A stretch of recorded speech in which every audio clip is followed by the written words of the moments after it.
Good evening, everyone, and welcome to tonight's Trasna na Tíre lecture, which is being presented by Peter McCabe, a Belfast-based tour guide with experience of leading walking tours, especially around East Belfast and a range of local cemeteries, as well as on the city sightseeing tourist buses. To date, Peter has also written 4 books detailing people buried in a myriad of cemeteries in Belfast and beyond. Peter also looks after the childhood home of George Best, which just happens to be the venue for tonight's talk.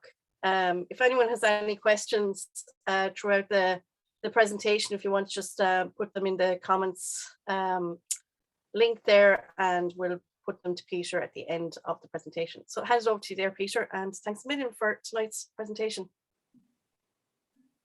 Thank you. So can you see my screen, Marianne? Yeah. Not yet there, no. Oh.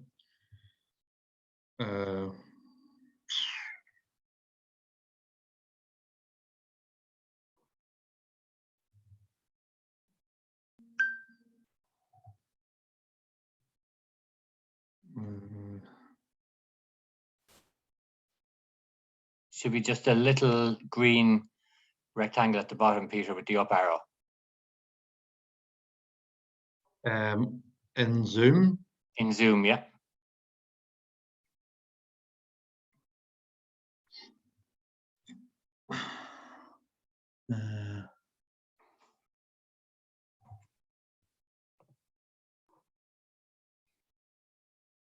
Do we need to make you co-host, do we? For that? Oh, he is co-host, yeah. Okay, Am I co-host? Yep. Oh, sorry. You should see it just beside the chat option there. Yep, there you go. There you go.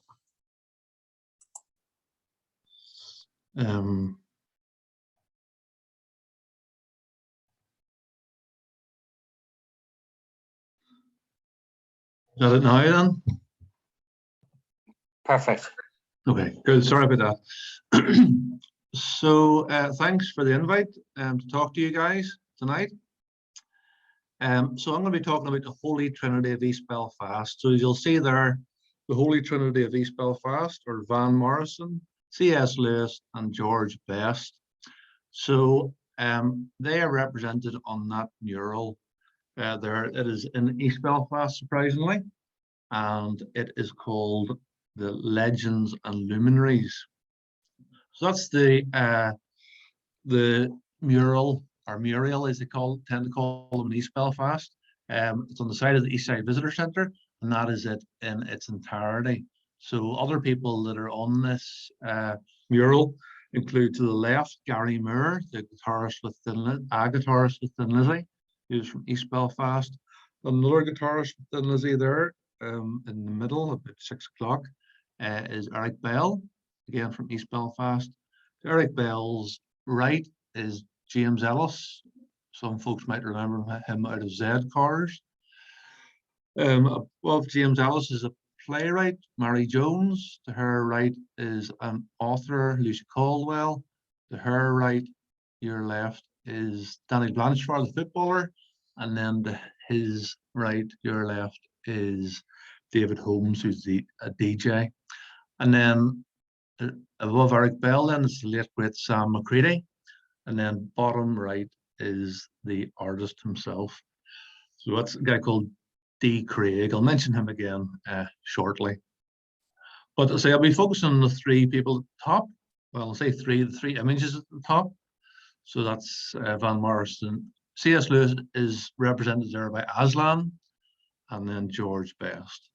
I'm going to take them in that order and finish talking about George Best, because I am talking at the moment from George Best family home. So that's my, I suppose, grand finale to the talk, or as they say in France, the grand finale. So the first one is Van Morrison here. And he was born in, George Ivan, known as Van Morrison, was born on 31st August 1945 at 125 Hindford Street. He was the only child of George Morrison, who was a shipyard electrician, and Violet Stitt Morrison. She had been a singer and a tap dancer in her youth. So they lived at this house here, number 125 Hindford Street. From 1950 to 1956, Van Morrison attended the nearby Elm Grove Primary School, where all the best people went to primary school, including my mother, who I think is logged in, and then Orangefield High School. I'll mention Orangefield High School again in a different context later on. So this little house here, it's what we call in Belfast, 2 up, 2 down. And Van Morrison talks, he still lives locally. He has a number of properties, but he still lives in Northern Ireland. But in his 1991 album, Hymns to the Silence, there's a song called On Hindford Street. And the lyrics say, take me back, take me way, way, way back on Hindford Street, where you could feel the silence at 11:30 on long summer nights as the wireless played Radio Luxembourg and the voices whispered across Beachy River. Beachy River is the local Connswater River. It's known as Beachy River. In the quietness, as we sank into restful slumber in the silence and carried on dreaming in God. Hindford Street, a bit of Parade, which is the neighbouring street, Orangefield, which is the school he went to, St Honor's Church, which I'll mention again shortly, Sunday six bells, and in between silence there was conversation and laughter and music and singing and shivers up the back of the neck. So that's Van Morrison's On Hindford Street. It's not really a song, it's more spoken word on his Hymns to the Silence double album. I'm so old I had it on tape. So I can remember playing to my granny and granda on their music centre. So that's how ancient I am. So you might be able to see there just to the right of the door at 125 Hindford Street, there's a plaque and it says singer-songwriter Van Morrison lived here from 1945 to 1961. And it was erected by the Belfast Blues Appreciation Society. So Van Morrison has a reputation amongst fairly stiff competition, including myself, as being the grumpiest man in East Belfast. So in true Van Morrison tradition, he didn't approve of this plaque being put up at the house, and he didn't turn up for the unveiling or give his blessing to it, but it went ahead anyway. So it makes the house stand out a little bit more just from the other houses in the street. So this is Van as a kid, and unusually it's a bit of a grainy photograph, but you might be able to see that he is unusually for him smiling in the photograph. So during Van's youth, his father owned one of the largest record collections in Northern Ireland. Acquired during his time, he worked in Harlan Wolff Shipyard, but he also worked in Detroit, Michigan, in the early 1950s. So young Van Morrison therefore grew up listening to artists such as Jelly Roll Morton, Ray Charles, Leadbelly, Sonny Terry, Brownie McGee, and Solomon Burke. So that's Van Morrison. Looks like he's dressed as a cowboy. This is one of the first bands that Van was in, the Monarchs.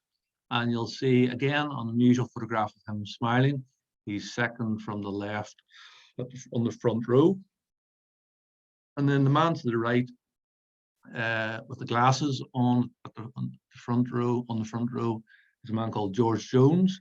And he was in my mum's class in Elm Grove Primary School. So he would have gone to the same primary school and possibly secondary school as Van Morrison. He became a DJ. So that's the Monarchs. They toured occasionally as the International Monarchs. Again, when Van was based exclusively in Belfast. Then he joined the band Them, as you'll see from the drum kit there. And he's looking more on his usual self there, let's say. Not too much smiling going on there. So who was Van Morrison? Where did he come from in terms of parentage? Well, this is him with his mum and dad. He was an only child. This is him with his mum and dad, and obviously family dog. Again, it's a grainy enough photograph. Sadly, George Morrison, Van's dad, died in 1990, sorry, and he's buried in the family plot, sorry, 1988. He's buried in the family plot here in Redburn Cemetery, which is in Hollywood, County Down. And Van has a place outside Hollywood presently. So you see then that that Van's father George died 22nd of April 1988. So when Van Morrison got his knighthood, he didn't become Sir Van or Sir Ivan, he became Sir George. In other words, that's his first name, but it also was his father's name. So that's that photograph there with Prince Charles is taken in February 2016. So that was his dad. His mum, I mentioned she was a tap dancer in her youth, and you can see in later life then she still liked doing a bit of the singing.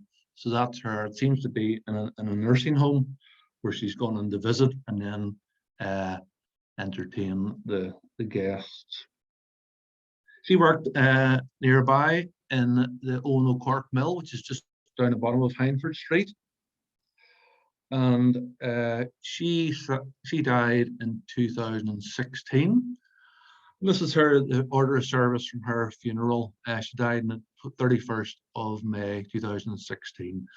And the order of service there to the from their service of Thanksgiving on the left, you can see it was in St. Donald's Church. So I mentioned St. Donald's Church earlier, and there's a photograph of Van Morrison coming out of St. Donald's Church behind his mother's coffin.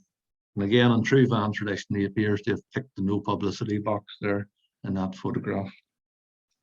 So St. Donald's Church, as well as being where my mum and dad attend church, is also where the Sunday Six Bells that are mentioned in Van's song on Hindford Street that I mentioned earlier. That is where the Sunday Six Bells are. So basically the bells are rung before the church service every Sunday. So this is unusual, this photograph, because this is Van Morrison's. This is a personalized autograph that I have from Van Morrison. So how did I get this? Because normally if you ask Van Morrison for a selfie or an autograph, you're more likely to get a Glasgow kiss in return, in other words, a headbutt. But so it's unusual to have his signature, and particularly a dedicated signature. Well, I got this. Van Morrison was prior to when he was in Belfast, prior to becoming a superstar, he was a window cleaner. And in his song Cleaning Windows, which is in the 1982 album Beautiful Vision, he says, "Oh, Sam was up on top and I was on the bottom with the V. We went for lemonade and Paris buns at the shop and broke for tea. I collected from the lady and I cleaned the fan light inside out. I was blowing saxophone on the weekend in the down joint. What's my line? I'm happy cleaning windows." So the Sam mentioned there at the start is a man called Sammy Woodburn, and he had a big birthday at a local hotel. So my mum knows Sammy's sister-in-law, so she knew that I was a fan. So Van was at this this party for Sammy. So on the 17th of May 2008. So that meant that I got his signature because he was on his best behavior that night. So it's a very precious possession of mine. So that's the first of the Holy Trinity. It's Van Morrison. And the next one then is depicted on the Legends Luminaries mural, and on a couple of occasions. So top left is, and then on bottom right. So top left is this image, that is Aslan. And Aslan was the only character to appear in all 7 Chronicles of Narnia. He was a talking lion, the king of the beasts, and he represented deity. And then the bottom right of the mural, it's hard to get a good photograph of it, as I have proved with this photograph. But we'll see this stained glass window later on when I'm talking about C.S. Lewis. So C.S. Lewis's image isn't actually his image of his face isn't actually on this mural, but he's represented it on a number of occasions. This is C.S. Lewis's birth certificate. He was born on the 29th of November 1898, and in Belfast, in a place called Strandtown. It's an area of a little bit outside. Well, it was a little bit outside of Belfast. Now it's been completely gobbled up by Belfast. It's also where I happen to live. So you can see there, he was Albert James Lewis was his father, and then Florence Augusta Lewis, formerly Hamilton, was his mother, and his father's listed as a solicitor. So that's his birth, C.S. Lewis's birth certificate. He was christened Clive Staples. So for whatever reason, he didn't really like that. So he was referred to by his family as Jack.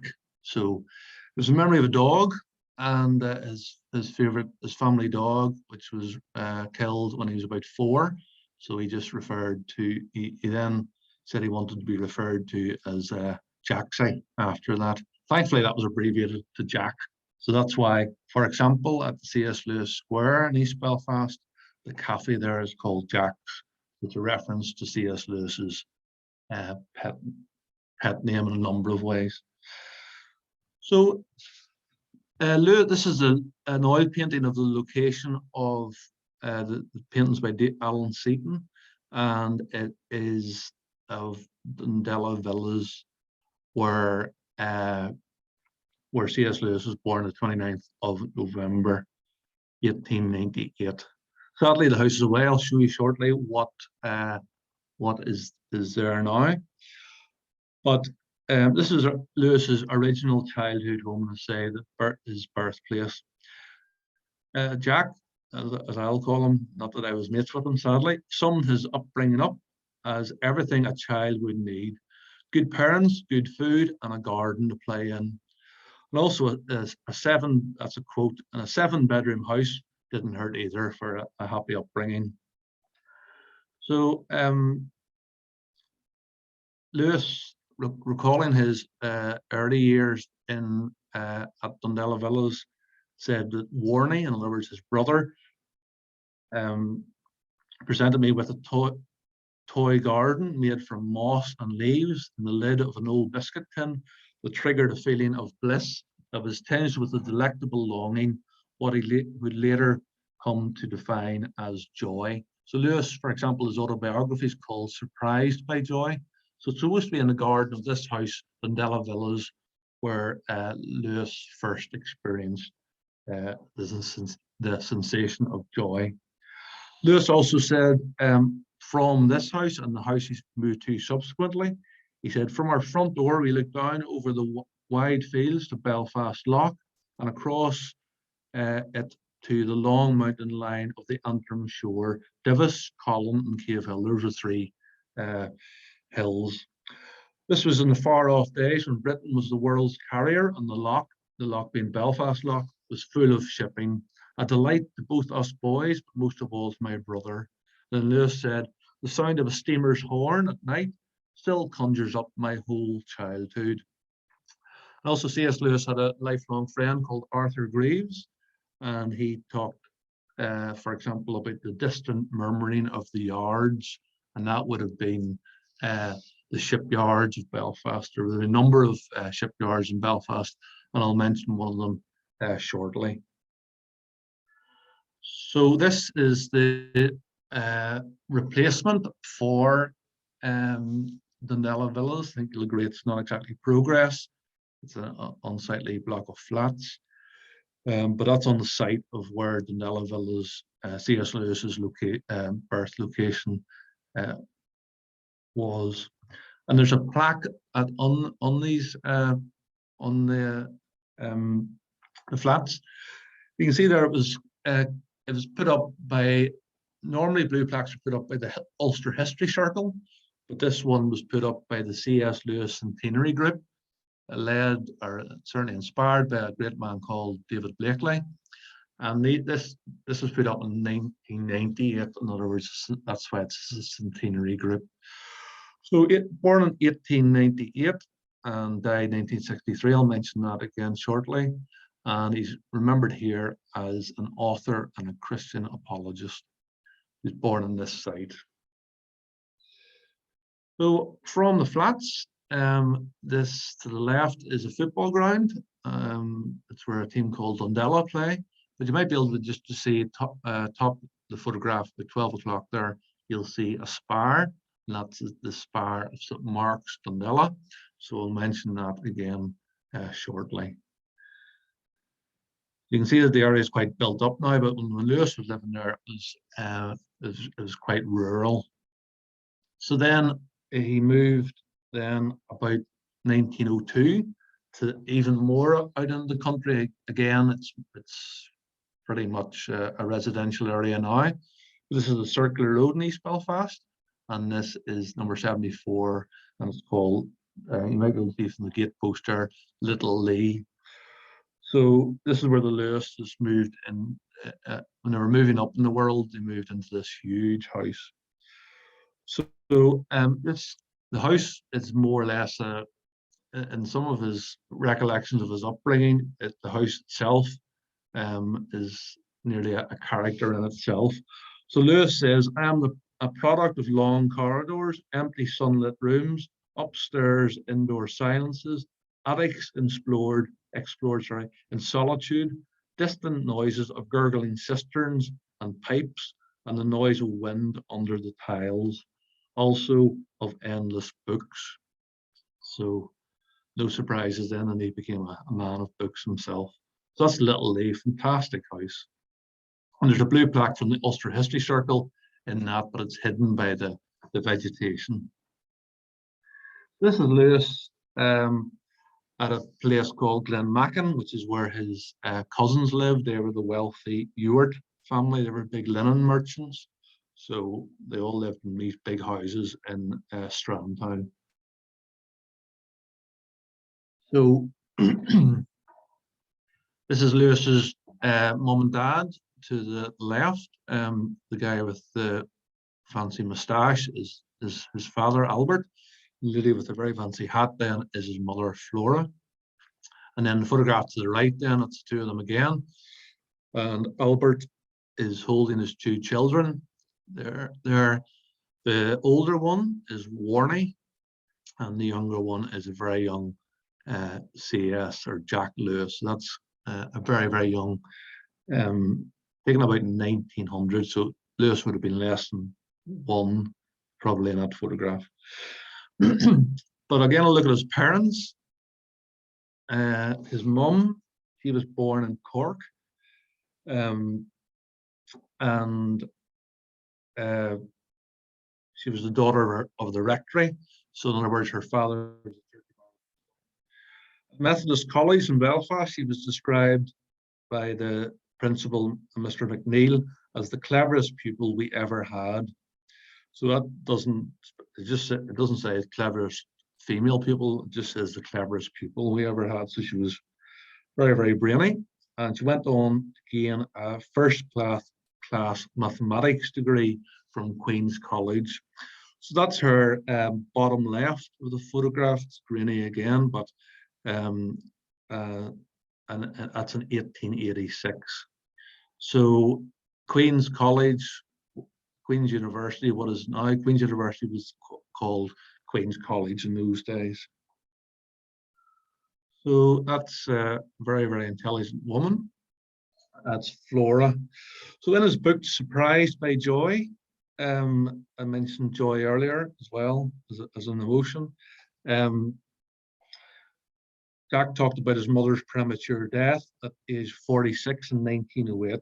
He said, we lost her gradually as she was gradually withdrawn from our life into the hands of nurses and delirium and morphia, and as our whole existence changed into something alien and menacing, as the house became full of strange smells and midnight noises and sinister whispered conversations.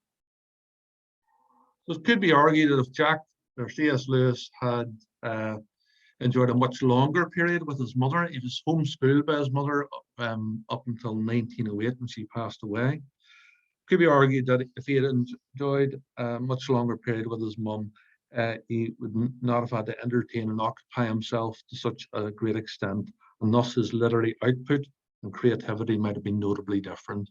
So that's basically saying that because he was on his own, because his mother had died and his father wasn't much support to him, he had to make his own entertainment essentially by creating these like virtual worlds, etc., which then led to the likes of creation of Narnia in later life.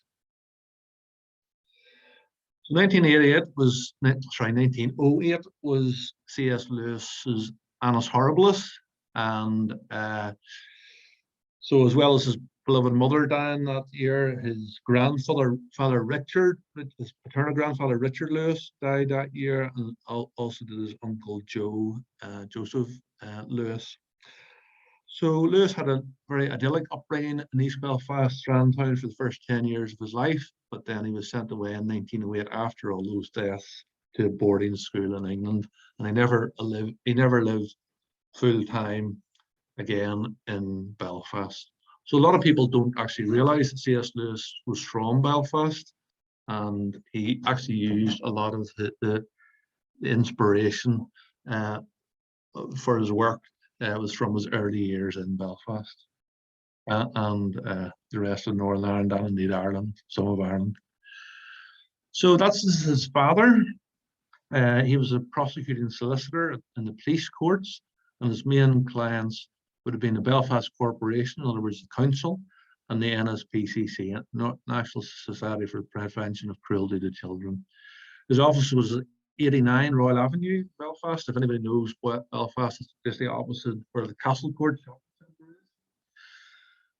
And the sketch of him to the right that was taken in that was done in 1921, and you can see under his left arm there he's got an English literature book, or a book with English lit on the spine under his left arm.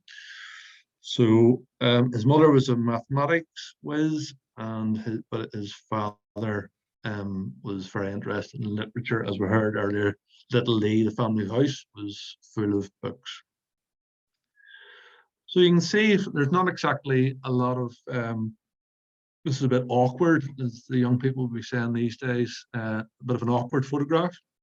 It shows that his father and him had a frosty relationship. Sorry, my daughter's ringing me from Alicia. Is it not? Yes, there's now don't exactly look too happy. I think the father would in this photograph, the father and arguably C.S. Lewis himself were both suffering from I suppose what would be called post-traumatic stress disorder, with the loss, the premature loss of their wife stroke mother respectively. So the two had a very frosty relationship, as I say. So Lewis's father, Albert, he died on 25th September 1929, in other words, 21 years after the death of his beloved wife.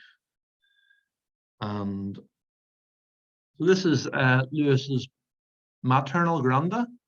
This is the Reverend Thomas Hamilton, as you'll see at the bottom there, rector of St. Mark's, Dundela, from 1878 to 1900.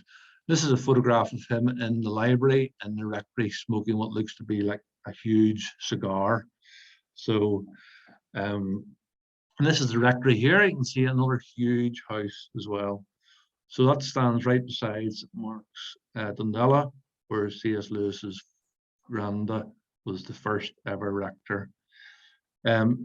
So he baptized his second grandson, in other words, Clive Staples Lewis, on the 29th of January 1899 in the church that neighbours onto this huge rectory.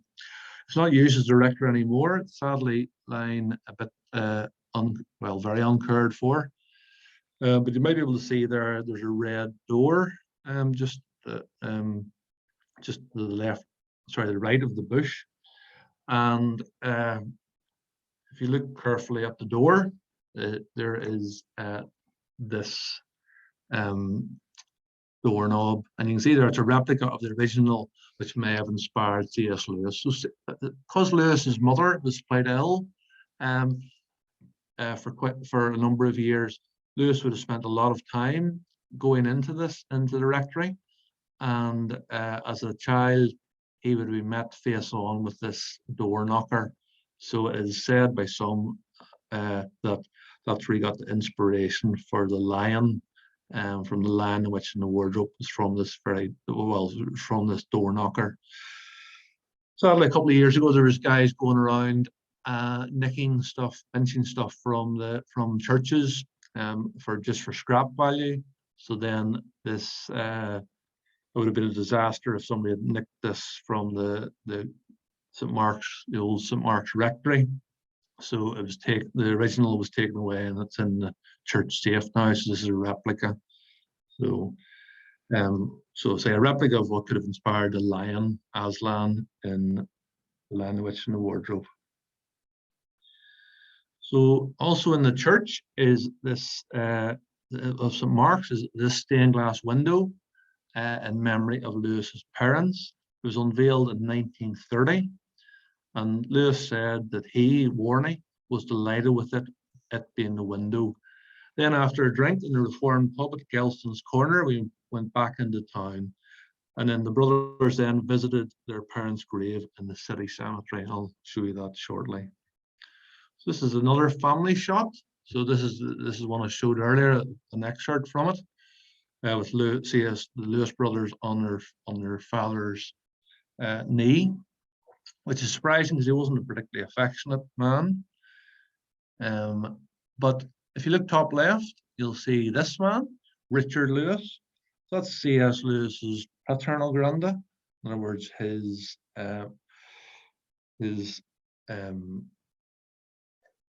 dad's dad. So he was a fascinating person. He's also in this photograph. So that's C.S. Lewis's maternal granda, bottom right, with a big beard, no cigar this time, but also with a beard back row, and that's C.S. Lewis's mum and dad to the left. Also in the beard, in the back row, is Richard Lewis again. And he lived at a house called Tiasa. Again, he had lived in Southern Ireland, but he came over there initially to go from Wales. So they lived in a house called Tiasa, which is Welsh for house that stands alone. The house still exists, but it's in East Belfast in Strandtown, but it's now completely surrounded by houses. So he came over he came up to Belfast because he was involved in shipbuilding, and so he was also very handy with his hands. So it has been suggested that Richard, in other words, C.S. Lewis's paternal granda, made this wardrobe, and this wardrobe was made famous in his grandson's acclaimed book, The Lion, the Witch, and the Wardrobe. This the Lewis family wardrobe is now in the Wade Center's museum in Wheaton College in Illinois. The wardrobe, however, stood for many years in the Lewis family home of Little Lee, in other words, the second house that the Lewises lived in, which showed you, and was later transported to C.S. Lewis's adult home, which is the Kiln, which was the Kilns in Oxford. According to one of Lewis's cousins, Claire Lewis Clapperton, as children, the Lewis brothers and various cousins would have often play in the wardrobe, climbing into it when they would sit quietly with Jack. Along with Lewis's writing desk, chair, and dining table, the wardrobe was purchased at auction in Banbury in England on 30th October 1973. So that is that's the wardrobe, handcrafted by Richard Lewis, C.S. Lewis's paternal granda. Again, that gave him the inspiration for the wardrobe. So he got the inspiration for the lion from his maternal granda, maternal grandma, that's right. And then he got the inspiration for the wardrobe from his paternal granda. Not quite sure where he got the inspiration for the witch from, but you can make up your own jokes about that one. So this is represented at C.S. Lewis Square in East Belfast, not far from where Lewis was born. And this statue here, which was unveiled in 1998, depicts Durgery Kirk entering Narnia through the wardrobe. So that's a modern day representation of the wardrobe. When it was unveiled in East Belfast in 1888, people could be seen queuing at a weekend, on a Friday and Saturday night, trying to work out if it was either an ATM or a toilet. So thankfully, people have worked it out now. It's a piece of public art. So that's the statue. But Richard Lewis was also a shipbuilder. But he didn't work in a shipyard. He, in fact, owned a shipyard. So Belfast at that time had 3 shipyards: Harland and Wolff, which is very well known, particularly for its link to the Titanic. Also, there's a smaller shipyard called the Wee Yard, although it wasn't that way. It was quite a big concern. It was called Workman Clark. And then there was a third one called Lewis and McIlwain. So the McIlwain and Lewis. So the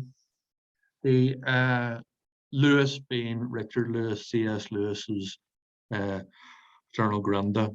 So you can see there at the bottom, this boat called SS Titanic was built by Lewis and McIlwain 1888.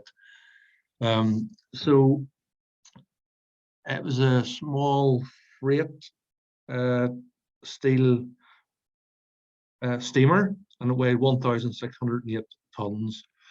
So you can see though that is in this particular photograph is called Don Alberto, and it later changed its name then to San Alberto.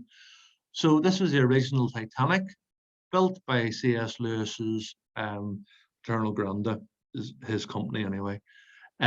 So when the more well-known Titanic was mooted, then it was suggested then that they need these guys needed to change the name, and they say that's why it was Don Alberto.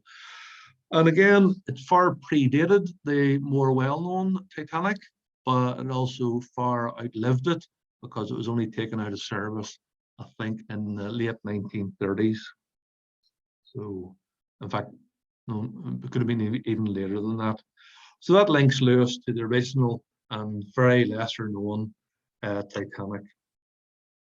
So this is what I call Lewis Central at Belfast City Cemetery.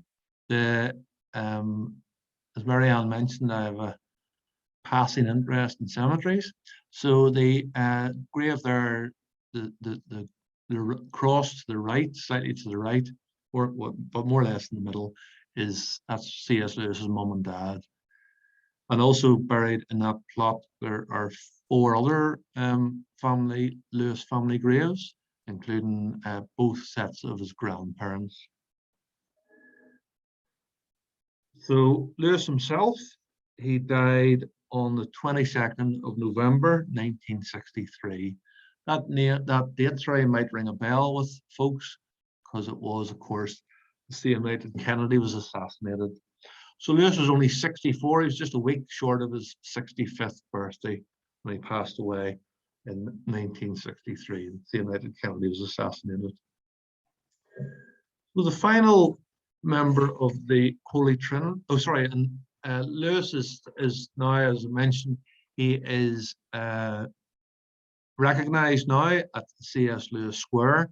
So this is a representation of Aslan at the C.S. Lewis Square. So the final third member of the Holy Trinity of East Belfast is this man, George Best. So George was born on the 22nd of May, 1946. And for the first 15 months of his life, he lived with his maternal grandparents at house 89 Donner Street in Belfast. So these were this is outside the house. his grandparents' house, where these two photographs were taken. So the photograph to the left, you can see he's got a nappy on, but he's got a ball at his feet, and he's watching the ball, even showing good balance. So even at that age, he had he showed a bit of promise for sure. And in that great little photograph then to the right,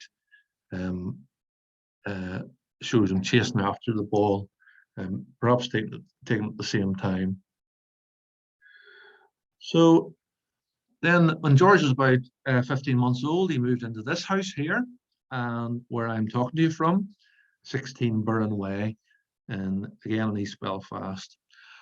So these are the subsequent photographs here are photographs that are up around the house. Apologies, it had to take them from a jaunty angle, but I didn't want to turn them into selfies,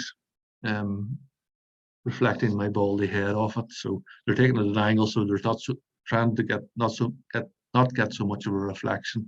And this is George when he first went over to Manchester as a 15-year-old. He went to Lisnashara High School, and so that's the Lisnashara uniform that he's wearing with the prefect's badge. The other boy here is also from East Belfast. He is Eric McMorty, and he went to Orangefield Boys High School, in other words, the same school as Van Morrison.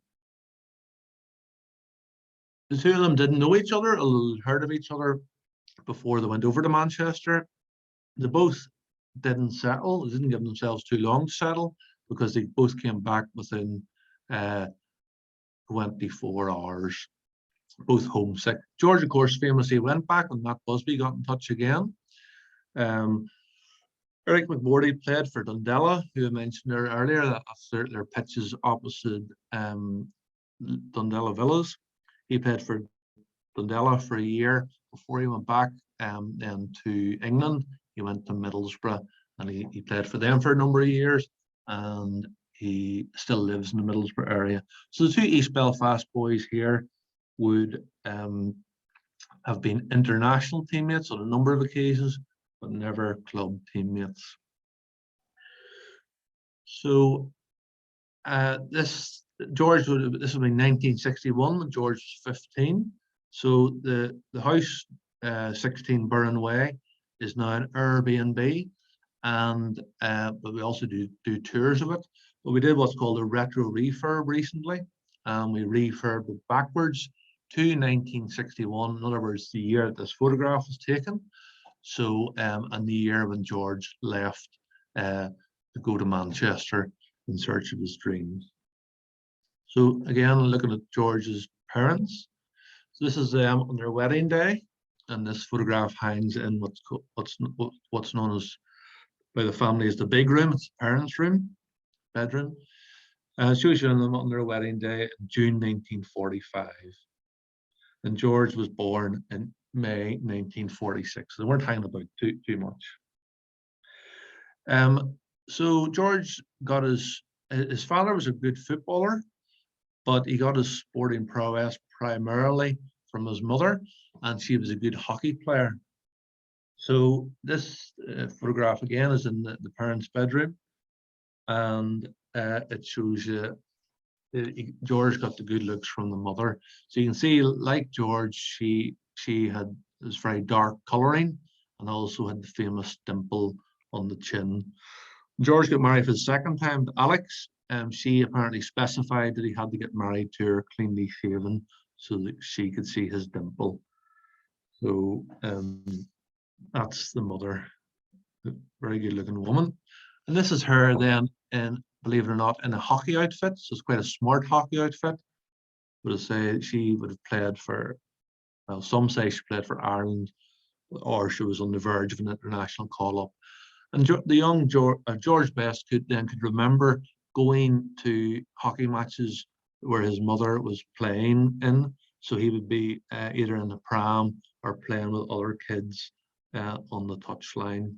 So she didn't let the birth of her first child, in other words, George, put her off playing hockey.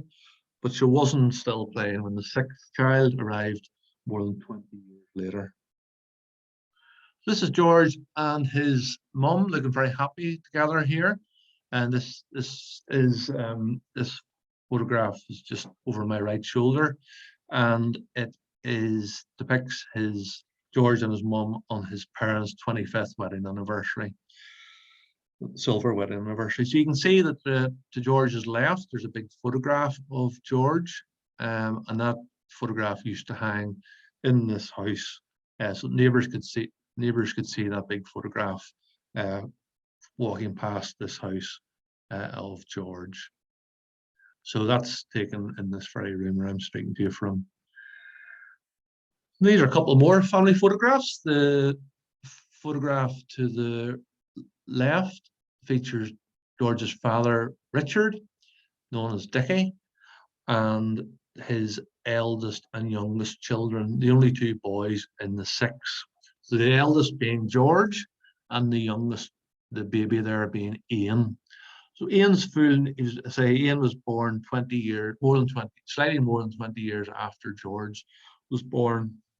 Ian's full name is Ian Busby Best. So that shows you that George had gone to Manchester by the time Ian was born. So the 8 family members didn't live in this house at the one time. George and Carol, the eldest sister, had gone by the time the twins, who are in the photograph to the right there, the time they were born, and Ian as well. And Ian has stayed in this house a number of occasions recently. He lives in England now. So that photograph then shows you the mother holding Ian as well, the photograph to the right.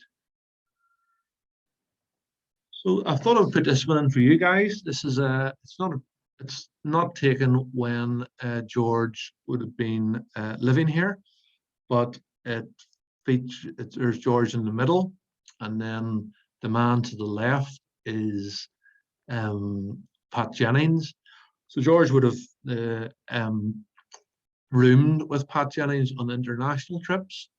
So an unlikely combination. Big Pat would have been in bed at 10 o'clock at night, whereas I think George would have been only thinking about heading out at that time of day. But they got on very well. The man to the right then is also from East Belfast, like George Best. He's a man called Billy Bingham. So Northern Ireland qualified for the World Cup 3 times. In 58, Bingham was a player. And in 82 and 86, he was the manager. So George would have been 36 in 1982, and he begged Billy Bingham to bring him back into the World Cup, into the Northern Ireland squad, so that arguably the world's greatest ever footballer could play at the World Cup.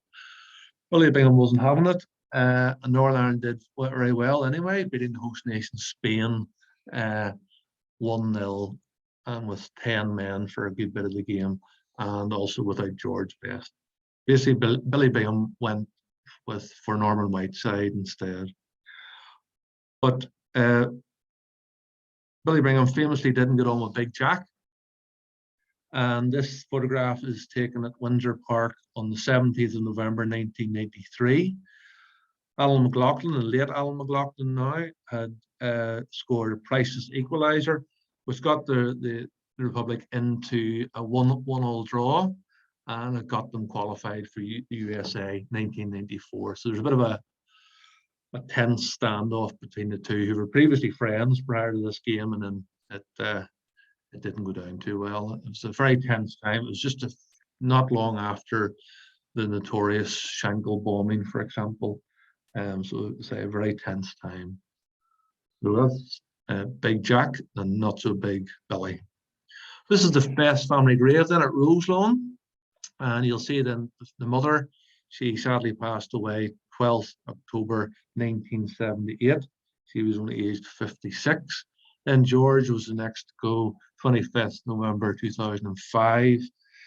He was only 59.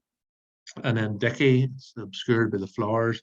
Dickie died 16th April 2008, aged 88. And he was living at this house, 16 Burren Way, for the 60 preceding years prior to that. So the Best moved in 1948. Dickie moved out when he passed away in 2008. And George's funeral service, for example, would have left from this house, where it went up for what our equivalent of a state funeral up at Stormont, at Parliament Buildings. Just one little aside. This is George with a man called Bob Bishop. Bob Bishop was a local Manchester United scout, and he famously sent Matt Busby a telegram, and the telegram just apparently said, "I think I found you a genius." This is Bob Bishop's final resting place again, also at Roselawn, not far from his most famous discovery, George Best. This is a new mural, or say mural, as we say in East Belfast. Features George Best on international duty, and it's fantastic. It's done by D. Craig, in other words, the same guy that did the local Legends and Luminaries mural. So I'm going to finish, if I can, with this video, if it works. And this is a video just promoting the George Best House. It's narrated by some guy who I know very well. I sleep with him every night. It's me, and I feature in it as well. Hopefully it's not too loud, and hopefully it doesn't stall on you. We're only going for 1 hour 35, 1 minute 35.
So we have, oh, sorry.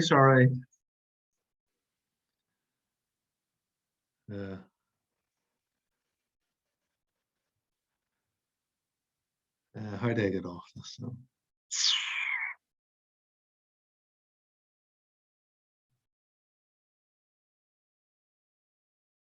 Sorry, folks.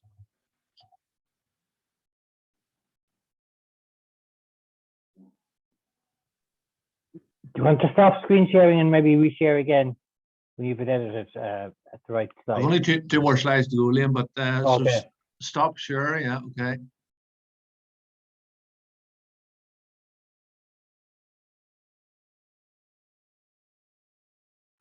Maybe just reshare again on the next slide.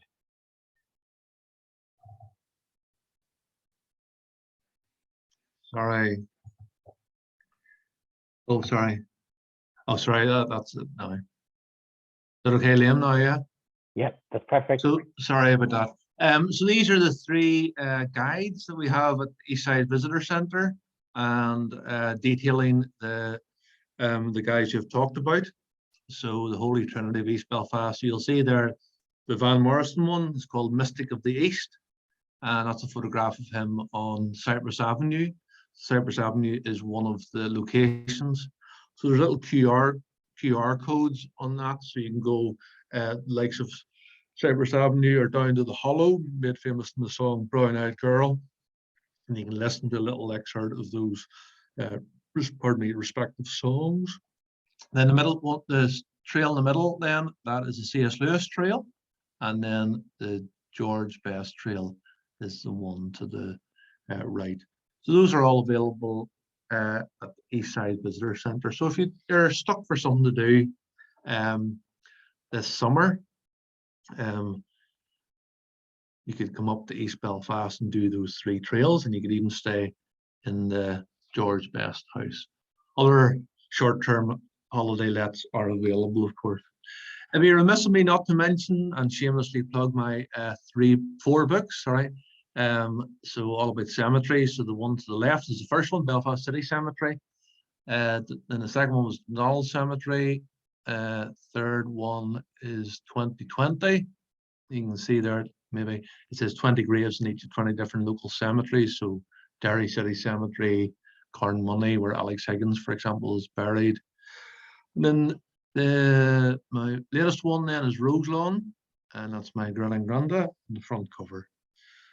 So thanks very much, and sorry about the technical fox pass there.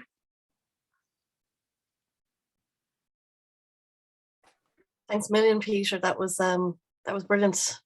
A very insightful and different presentation for us here on Treston and Tira. I just probably there's not any questions coming in just yet, but I'm sure there will as we go on. I just have probably one question, just going back to C.S. Lewis, because I've actually never read any of his books, but I'm just wondering if you know, like,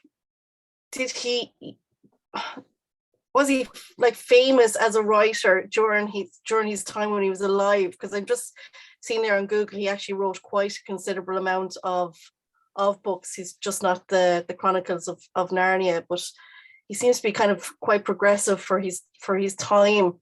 Is it only in the later years that he's kind of become famous, or was he as famous back before he died? He was certainly famous. Whether or not Marianne was as famous, I think it is as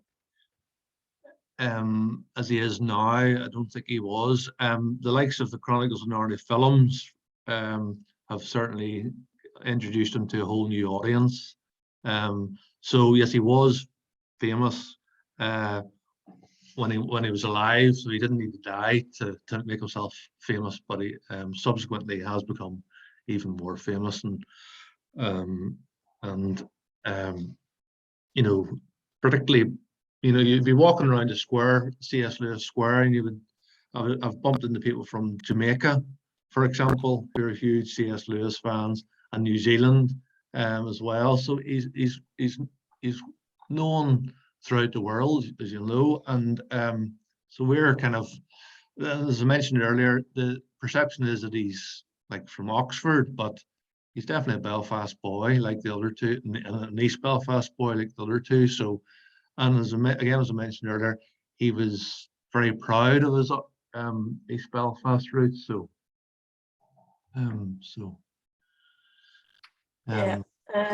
Just a few comments coming in now. I see somebody's mentioned about Alex Higgins. Yes, the reason I did mention, and just coincidentally, I mentioned Alex Higgins there at the tail end. Yeah, as suggested by Eric. Yeah, they were all prods from Belfast, but Alex Higgins was from South Belfast, so, and he's buried in Carnmoney, which is a little bit outside Belfast. So he wouldn't feature, for example, on that Locals and Luminaries, Legends and Luminaries mural, because he wasn't from East Belfast. That's just another idea for another lecture for South Belfast famous people. I think you guys have suffered enough, have you not? Listen to me tonight. Not at all. Liam Shortle, brilliant stuff. Thank you, Peter. Caroline Morrissey, fantastic history. Thank you for opening it up. Claire Watson, fantastic talk. Thank you. Norman, met George and Van on a number of occasions. Must say I never had any problems with Van. His reputation kind of precedes him, doesn't it? Chris Kavanagh, excellent. Thank you. And Tommy Mulligan, thank you, Peter. Yeah, absolutely fantastic. Oh, hang on, someone's coming in. Don't forget, that's Peter, Norman. that George was turned down by another East Belfast institution. Norman Reid, yes. So okay. So yes, famously, George only made one appearance for Glentoran. He was famously turned down by Glentoran for being too skinny. So it's a bit like the guy who It is Norman Reed. The bit like the guy from Decca who turned down the Beatles. So George only made his one appearance for the Glens, as they're known locally. Again, other football teams are available. And that was in 1982, when it was a Glentoran centenary game. If you can hang on 1 second and get a photograph of it. Yeah, work away, yeah.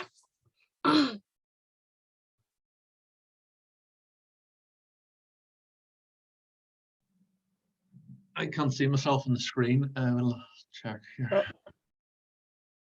To lift it up another bit. Oh yeah, that's it now. So this photograph was taken in 1982, and in this room, and that was when George made his only appearance for Glentoran.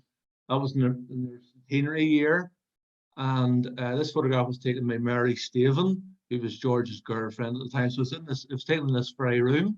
George, of course, famously, in case my mother's listening, stepped out with 7 Miss Worlds, but he said that's not right. He only turned up for 3 of them. And so this photograph that hangs in this room features George's granda to the this guy, Jock, we're in Glasgow, and then this guy is Dickie, and then this is George's father, and that's George there, and then that's Callum. So that's 4 generations of the best males. So that was taken in 1982 when George made his only appearance for Glentoran. Very good. Glentoran, as Norman suggests, are an institution, but as somebody famously said, who wants to be in an institution, Norman? So very good. Yeah, Eric just came back and said thank you, Peter. Yeah, that's absolutely brilliant. Peter, thanks a million for tonight's presentation. It certainly opens up I was going to say, Marianne, thanks for inviting me, but you didn't. I invited myself. Yeah, exactly. Yeah.